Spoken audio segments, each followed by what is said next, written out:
서해 공무원 피격 사건에 대한 감사원의 최종 감사 결과가 나왔습니다. 서해 공무원 피격 사건은 해수부 소속 공무원이었던 이대준 씨가 서해 연평도 부근에서 실종이 됩니다. 그리고 나중에 떠내려가서 북한군에 발각되고 북한군의 총격으로 사살이 됐습니다. 그리고 당시 코로나라는 시국 이후로 시신마저 불에 타서 훼손이 됐던 그 사건. 감사원의 최종 검사 결과가 나왔습니다. 그때 우리 정부는 무엇했느냐? 한마디로 은폐하고 왜곡했었다는 게 감사 결과로 드러났습니다. 그날 밤 어떤 일이 있었던 걸까요? 자, 일단 어제 발표가 됐고 내용 그동안 알려졌으니까 간략하게 말씀드리겠습니다만 시간대로 다시 한번 좀 정리를 해주시죠. 예, 감사원 발표 토대로 한번 다시 설명드리겠습니다. 어업지도선에 실종된 해수부 공무원 이대준 씨, 이 서해상에서 표류 중인 사실이 우리 정부에 처음 포착이 된 게 지난 2020년 9월 22일에 오후 4시 43분이었습니다. 이를 확인한 합참은 통일부가 주관해야 할 사항이다 이렇게 얘기를 하면서 국가안보실에 보고만 하고 그 외에 별다른 대응 조치를 하지 않은 걸로 파악이 됐는데요. 이후 1시간여가 지난 오후 6시쯤 안보실이 통일부에 관련 내용을 전파를 하지 않았고 결국 통일부는 국정원으로부터 얘기를 들었는데 이 통일부 담당 국장이 통일부 장차관에게 해야 할 보고를 또 누락합니다. 그리고 오후 7시 반에 안보실 위기관리센터장은 북한이 이 씨를 구조할 것이다 이렇게 보고 퇴근을 했고요. 에?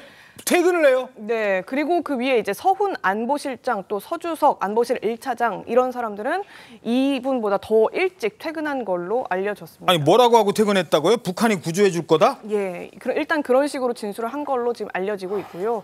그리고 밤 10시쯤에 발견 5시간여 만에 피살된 이후에 소각이 됐다. 지금 이런 스케줄이 나온 겁니다.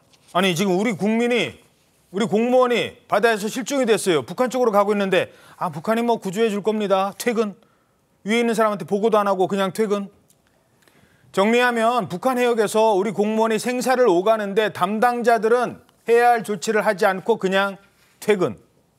이 부분만 지금 새로 드러나는 부분이기 때문에 어떻게 보십니까?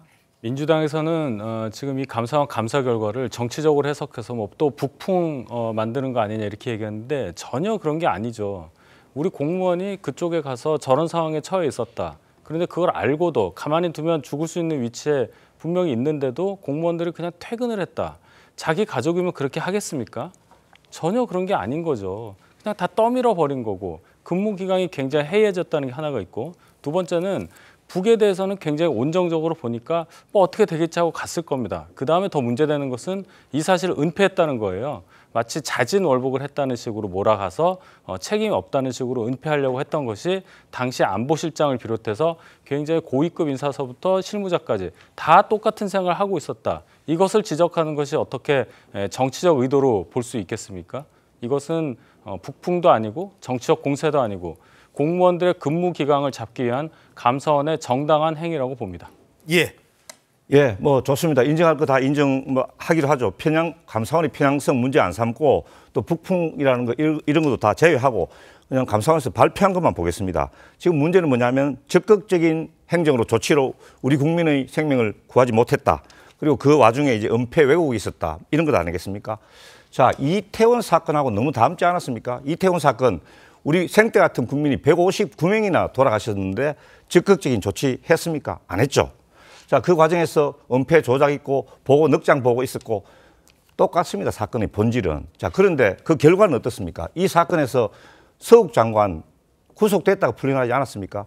그런데 지금 이 사건의 책임을 져야 될 이유가 차고 넘치는 이상민 장관 이번 개각에도 포함이 안 되지 않습니까? 이걸 어떻게 평가하십니까? 저는 이거야말로 이 윤석열 정부의 내로남불이라고 봅니다. 사건의 근데 본질이 너무 다르잖아요. 사실 문재인 정권 때도 30명 이상의 사망자가 발생한 사고가 수시로 반복됐어요. 그런 사고에 대해서 명수 차이만 나거든요. 모든 곳에서 그 사고를 왜 막지 못했냐에 대한 얘기를 하시는 거면은 그건 거의 신과 같은 행위를 해야 된다라는 것이고 이거는 보고를 받고 무선을 보내고 구조를 하기 위한 노력을 할 수 있음에도 불구하고 하지 않았다라는 것과 이태원 참사는 돌발적으로 이제 사고가 사고가 발생해가지고 그 당시에 현장에 있는 사람도 어떻게 할 수 없었던 본질적 차이가 있어요. 그 사건이 동일했습니까? 누군가가 납치됐던 사건인가요? 다른 사건에 대해서 같은 선상에 놓는 것은 그냥 물타기밖에 안 됩니다.